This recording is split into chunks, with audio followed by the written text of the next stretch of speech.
L'Église nous enseigne que notre Seigneur, dans toute sa bonté et sa miséricorde, donne à chaque âme en ce monde les grâces requises pour arriver à son salut. Il nous revient seulement d'y répondre favorablement. Mais quoi qu'il fasse, l'homme doit bien comprendre qu'il y a un temps pour toute chose sous le ciel. Un temps pour naître et un temps pour mourir, un temps pour planter et un temps pour arracher ce qui a été planté. Ainsi, il y a un temps pour la grâce et un temps pour en rendre compte devant le trône suprême. Et il existe à ce propos une très sage parabole du Christ Jésus. Voici ce que nous dit le Maître. Un homme avait un figuier planté dans sa vigne. Il vint y chercher du fruit et n'en trouva point. Il dit alors au vigneron, « Voilà 3 ans que je viens chercher du fruit sur ce figuier et je n'en trouve point. Coupe-le donc. Pourquoi occupe-t-il la terre inutilement? » Le vigneron lui répondit, « Seigneur, laissez-le encore cette année. Je creuserai tout autour et j'y mettrai du fumier. Peut-être à l'avenir portera-t-il du fruit, sinon vous le couperez. » Vous comprenez, Dieu a créé l'homme et l'a planté dans la vigne de sa création afin que celui-ci coopère à sa divine volonté, qu'il porte du fruit pour la vie éternelle. Et ce figuier qui, pendant 3 ans, ne portait point de fruit, c'est l'âme qui, de toute la durée de sa vie, néglige de produire des œuvres bonnes. Ici, il faut bien comprendre ce qu'on entend par œuvre bonne. Spirituellement parlant, une chose est qualifiée de bonne lorsqu'elle est sainte, et une chose n'est sainte que par Dieu. Jésus est très clair. Nul n'est bon que Dieu seul.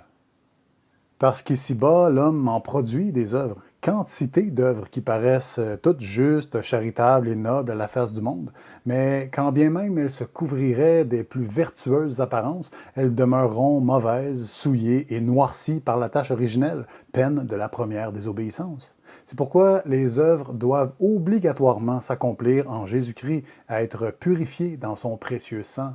C'est uniquement par ce moyen que l'homme peut offrir quelque chose de digne pour son Père dans les cieux.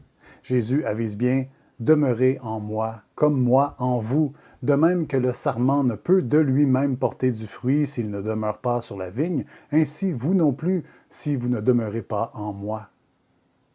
Et voilà bien un point que négligent de comprendre beaucoup de gens qui prétendent se battre au nom de la justice sociale.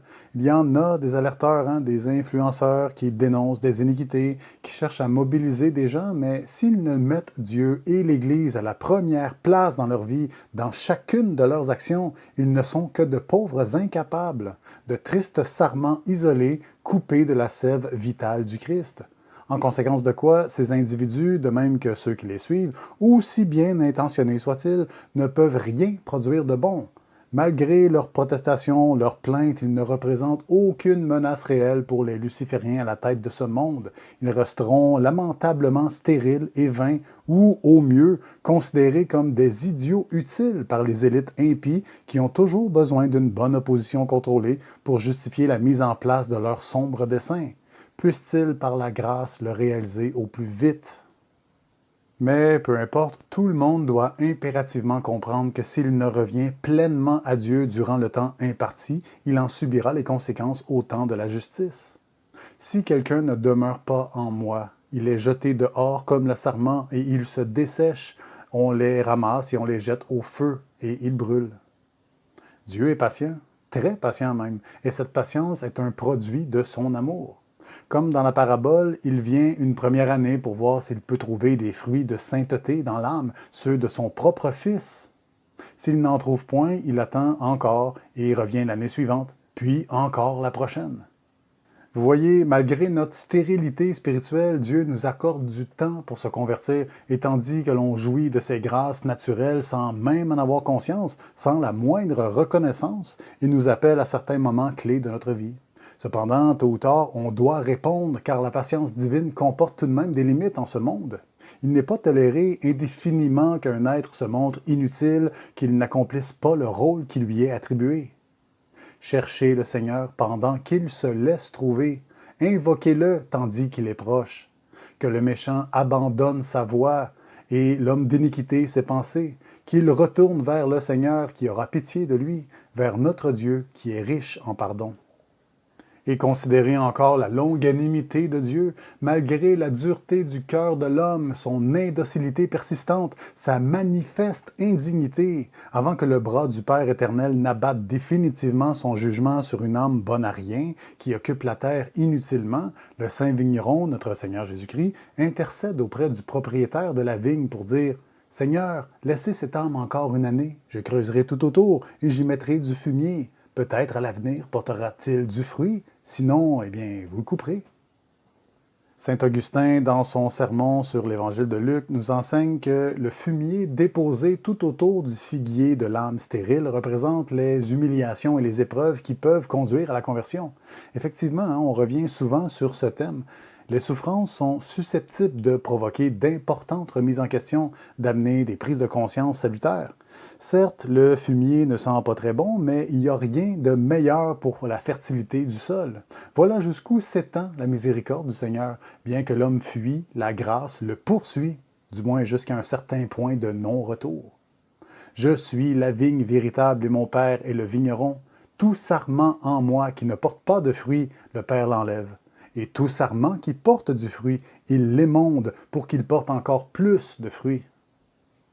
Le Seigneur nous éprouve soit pour nous ramener dans la bonne voie, ou encore pour qu'on y demeure, qu'on y fasse croître la vie de Jésus-Christ en nous-mêmes, car c'est dans le Fils que le Père trouve toutes ses complaisances. Ainsi, pour cheminer dans sa foi, le catholique doit passer régulièrement par l'émondage. Il s'agit d'un processus choc, oui, mais qui engage des forces de croissance spirituelle indispensables à la sanctification, à la purification du temple de l'être. C'est pourquoi l'épreuve, même si elle est difficile à vivre, porte en elle-même les germes d'une sainte espérance. Il faut savoir les accepter dignement et surtout avec reconnaissance. Et d'ailleurs, ce principe s'applique aussi de manière globale, autant pour l'homme que pour les peuples, les sociétés, le monde, la création tout entière. Et en ce qui concerne notre situation actuelle, on voit bien que l'émondage est nécessaire. Parce que si le monde devait continuer ainsi, imaginez, que resterait-il à sauver? Et si ces jours-là n'avaient été abrégés, personne n'aurait été sauvé. Mais à cause des élus, ces jours-là seront abrégés. Pour terminer, je vous laisse sur une citation de Saint Bernard tirée de son sermon sur le Cantique des Cantiques. L'âme qui demeure stérile en bonnes œuvres, malgré les grâces reçues, est en grand danger. Laissez-vous cultiver par le Christ, le divin vigneron, pour porter des fruits en abondance. Que le Seigneur vous bénisse et vous accorde toutes les grâces dont vous avez besoin.